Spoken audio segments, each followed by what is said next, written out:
láska, prečo si neupratal? Vieš, že poriadok mám rada.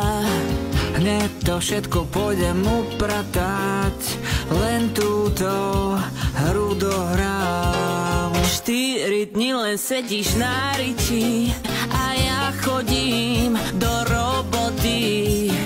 Bože, zabudol som ti povedať, že do 5 minút príde mama.